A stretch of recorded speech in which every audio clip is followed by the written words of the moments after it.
Alright, here we are at the site of our new nursery, our only nursery.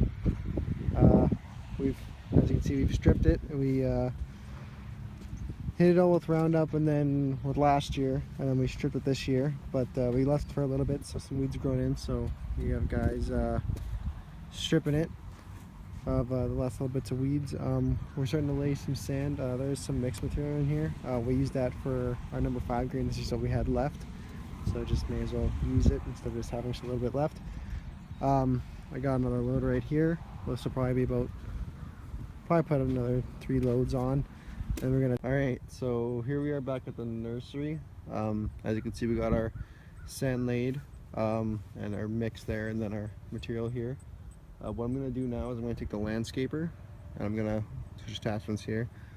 I'm gonna try and mix all this material up so it's a nice even mixture on the top layer of this before I start rototilling, just so that we don't have some areas that are more heavier in sand than mix or just the material here. Another thing to note that I just kind of touched on was this whole thing was the nursery before, like this whole area here, when this course was constructed. So it was obviously built with sand and soil.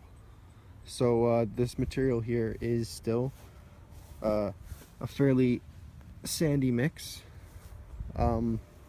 So we don't have to go like crazy on adding material unless we need to raise some areas up, which we'll need to raise this whole thing up a little bit. So I probably will need a bit more material. Alright, here we are back on the nursery. I've went over the rototilling about 4 times, so I'm not too far into rototilling. I just wanted to show why I go over it so many times.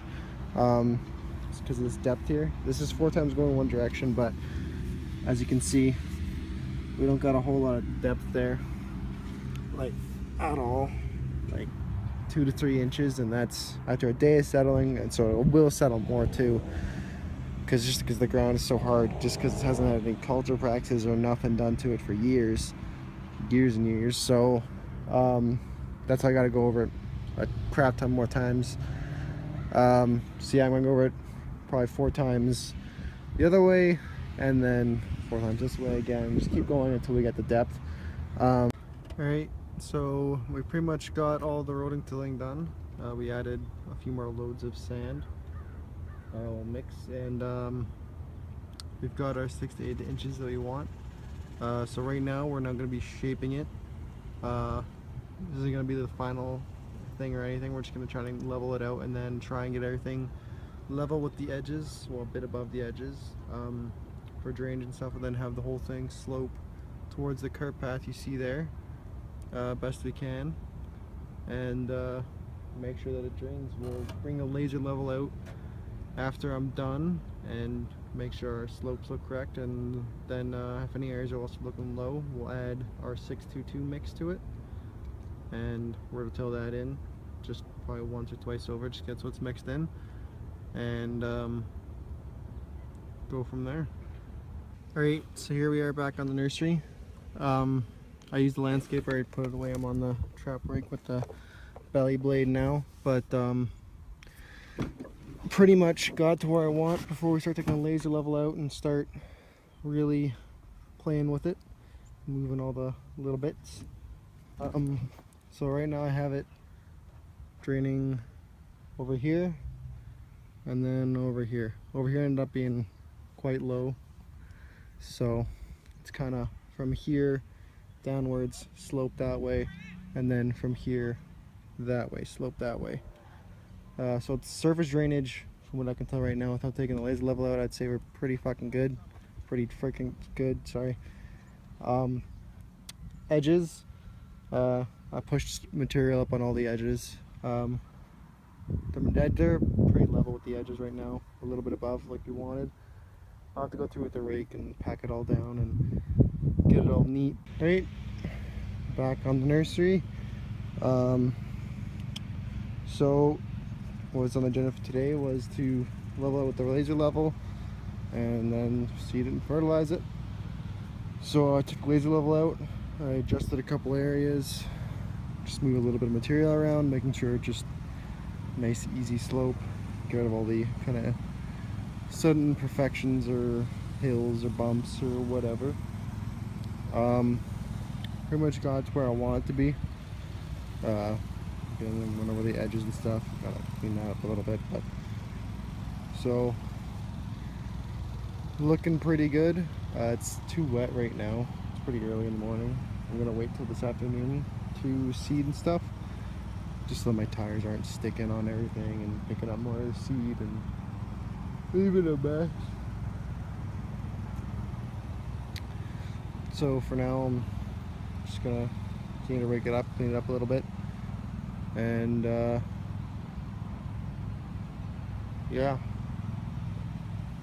Alright, so here we are on the nursery. We have it all smoothed out and everything, and ready to put seed fertilizer on here. Since last we saw, after we kind of started shaping it, we had to add more material into the middle. After pushing the material to the edges, the middle ended up not having enough material left. So we put in more material, tilted it up, and now our depths for our 6 inches of mix are all good. So for our seed, we're using Pure Select Bentgrass seed.